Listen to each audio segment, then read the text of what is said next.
ಎಲ್ಲರ ಸಹಕಾರದಿಂದ ಪ್ರತ್ಯಕ್ಷ ಪರೋಕ್ಷವಾಗಿ ಏನು ನನಗಾಗಿ ದುಡಿದು ನನ್ನನ್ನು ಇವತ್ತಿನ ದಿನ ನಿರ್ದೇಶಕರ ಮಾಡಿದ್ದೀರಿ. ಮೊಟ್ಟ ಮೊದಲಿಗೆ ಅವರಿಗೆ ಕೃತಜ್ಞತೆಗಳನ್ನು ಸಲ್ಲಿಸಲಿಕ್ಕೆ ಇಚ್ಛೆಪಡ್ತೀನಿ. ಮುಖ್ಯವಾಗಿ ನಮ್ಮ ಮಿಟ್ಟಳ್ಳಿ ಬಾಬಣ್ಣವರು ಮೇಲೆ ಬರಬೇಕು. ಇವತ್ತಿನ ದಿನ ಈ ಒಂದು ಕಾರ್ಯಕ್ರಮ ನಡೀಬೇಕಂದ್ರೆ ಮುಖ್ಯ ಕಾರಣಕರ್ತರು ನಮ್ಮ ಶಾಸಕರು ತೆಗೆದುಕೊಂಡಂಥ ಒಂದು ನಿರ್ಣಯ, ಅವರು ತಗೊಂಡಿರ್ತಕ್ಕಂಥ ಒಂದು ಸೀರಿಯಸ್ ಆಗಿ ಏನು ಕೆಲಸ ಮಾಡಿದ್ರು ಎಲ್ಲ ರೀತಿಯಲ್ಲಿನೂ ಇವತ್ತಿನ ದಿನ ಮುಳಬಾಗಿಲಕ್ಕೆ 2 ಗೆಲ್ಲಲಿಕ್ಕೆ ಮುಖ್ಯ ಕಾರಣಕರ್ತರಾಗಿದ್ದಾರೆ ನಮ್ಮ ಶಾಸಕರು. ಅದೇ ರೀತಿ DCC ಬ್ಯಾಂಕ್ನು ಸಹ ಗೆಲ್ಲುವಂಥ ನಿಟ್ಟಿನಲ್ಲಿ ತಗೊಂಡೋಗಿರ್ತಕ್ಕಂಥ ಶಾಸಕರು ಇವತ್ತಿನ ದಿನ. ಅವ್ರ ಬಗ್ಗೆ ಎಷ್ಟು ಹೇಳಿದ್ರು ಸಾಲದು.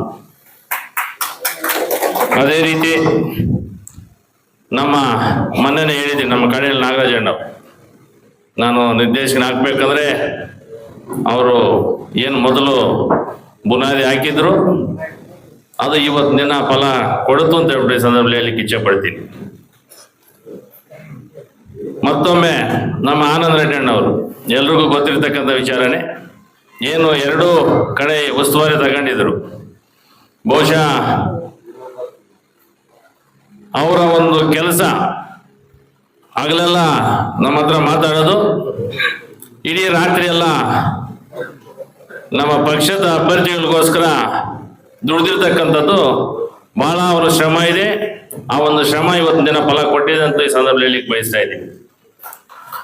ಅದೇ ರೀತಿ ನಮ್ಮ ಭರತ್ ರೆಡ್ಡಿ ಅವರು, ನಮ್ಮ ಆನಂದ್ ಅವ್ರ ಮಗ ಅವರು ಎಷ್ಟು ಟೆನ್ಷನ್ ತಗೊಂಡು ನಮ್ಗಾಗಿ ದುಡ್ದಿದ್ದಾರೆ ಅಂತಂದ್ರೆ ಬಹುಶಃ ಅವೆಲ್ಲ ಹೇಳಲಿಕ್ಕೆ ಆಗೋಲ್ಲ.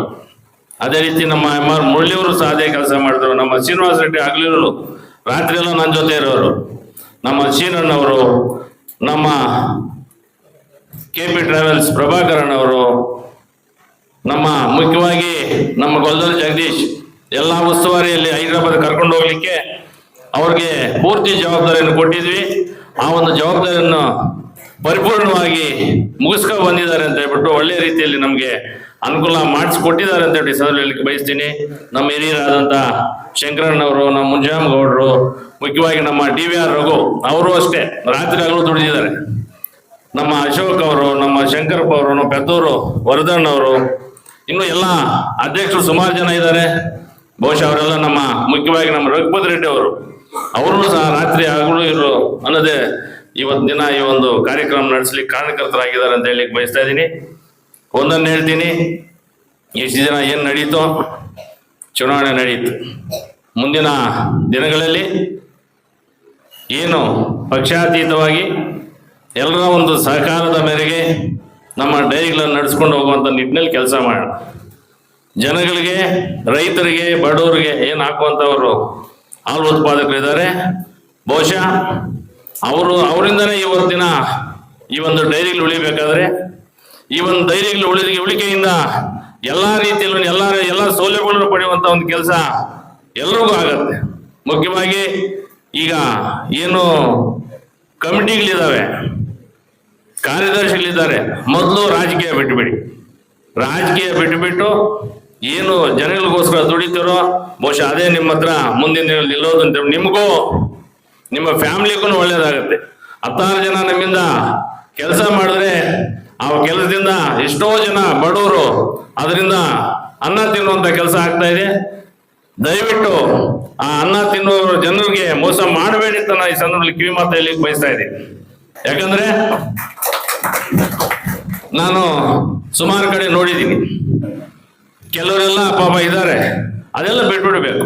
ಅದೆಲ್ಲ ಬಿಟ್ಟು ನ್ಯಾಯವಾಗಿ ಕೆಲಸ ಮಾಡ್ಕೊಂಡು ಹೋಗಿ, ಯಾರೋ ಏನೋ ಮಾಡ್ತಾರೆ, ಯಾರೋ ಏನೋ ಹೇಳ್ತಾರೆ ಅಂತಂದ್ರೆ ಅವೆಲ್ಲ ಮಾಡ್ಲಿಕ್ಕೆ ಹೋದ್ರೆ ಅದು ಬೇರೆ ರೀತಿ ಹೋಗುತ್ತೆ. ದಯವಿಟ್ಟು ಅದಕ್ಕೆಲ್ಲ ಆಸ್ಪದ ಕೊಡಬೇಡಿ. ಎಲ್ಲರೂ ಒಂದು ಸಹಕಾರದಿಂದ ಏನು ಕಾರ್ಯದರ್ಶಿಗಳಿದ್ದೀರಿ, ಕಮಿಟಿಗಳಿದ್ದೀರಿ, ಎಲ್ಲರೂ ಒಟ್ಟಿಗೆ ಹೋಗೋಣ, ಒಟ್ಟಿಗೆ ಹೋಗಿ ಜನರಿಗೋಸ್ಕರ ದುಡಿಯೋಣ. ಈ ಒಂದು ಡೈರಿಯಲ್ಲಿ ಏನ್ ಜನ ಇವತ್ತಿನ ದಿನ ಪರದಾಡ್ತಿದ್ದಾರೆ, ಎಲ್ಲ ಹೋಯ್ತು, ಎಲ್ಲ ರೇಟ್ಗಳು ಹೋಯ್ತು. ರೈತರು ಕಂಪ್ಲೀಟು ಪಾಪ ಸತ್ತೋಗುವಂತ ಪರಿಸ್ಥಿತಿ ಬಂದ್ಬಿಟ್ಟಿದೆ. ಇದೆಲ್ಲ ಏನಾದ್ರು ಅಷ್ಟೋ ಇಷ್ಟೋ ಇವತ್ತಿನ ದಿನ ಉಳಿದಿದ್ದಾರೆ ಅಂತಂದ್ರೆ ಇನ್ನು ರೇಷ್ಮೆ ಎಲ್ಲ ಬಿಡಿ, ಅದು ಹೋಯ್ತು. ಉಳಿದಿದ್ದಾರೆ ಅಂತಂದ್ರೆ ಹಾಲು. ಈ ಹೈನುಗಾರಿಕೆಯಲ್ಲಿ ಅವ್ರ ಜನ ಇವತ್ತಿನ ದಿನ ಎಷ್ಟೋ ಜನ ಪಾಪ ಬಡವರು ಜೀವನ ಮಾಡ್ತಿದ್ದಾರೆ. ಅವ್ರಿಗಂತೂ ಕಲ್ಲು ಹಾಕ್ಲಿಕ್ಕೆ ದಯವಿಟ್ಟು ಹೋಗಬೇಡಿ. ಎಲ್ಲರ ಸಹಕಾರದಿಂದ ಒಳ್ಳೆ ರೀತಿಯಲ್ಲಿ ನಡ್ಕೊಂಡು ಹೋಗೋಣ. ಮುಂದಿನ ದಿನಗಳಲ್ಲಿ ಹೆಚ್ಚಿನ ಒಂದು ಒತ್ತು ಕೊಟ್ಟು ಒಳ್ಳೆ ರೀತಿಯಲ್ಲಿ ಅಭಿವೃದ್ಧಿ ಮಾಡಲಿಕ್ಕೆ ತಮ್ಮೆಲ್ಲರ ಸಹಕಾರದಿಂದ ನೋಡ್ಕೊಂಡು ಹೋಗೋಣ ಅಂತ ಈ ಸಂದರ್ಭದಲ್ಲಿ ಹೇಳ್ತಾ, ಏನ್ 4 ಮಾತಾಡಲು ಅವಕಾಶ ಕೊಟ್ಟು ತಮ್ಮೆಲ್ಲರಿಗೂ ಹೊಂದಿಸ್ತಾ ನಾನು 4 ಮಾತು ಮುಗಿಸ್ತಾ ಇದ್ದೀನಿ. ಜೈ ಹಿಂದ್, ಜೈ ಕರ್ನಾಟಕ.